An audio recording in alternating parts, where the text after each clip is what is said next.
Enjoyin lang ang kahirapan, huwag kang panghinaan.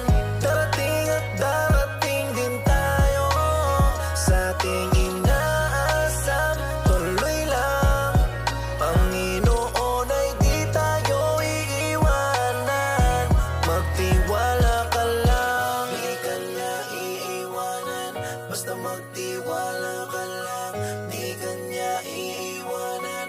Basta magtiwala. Panginoon, di tayo iiwanan kahit na nahihirapan, patuloy na gumapang.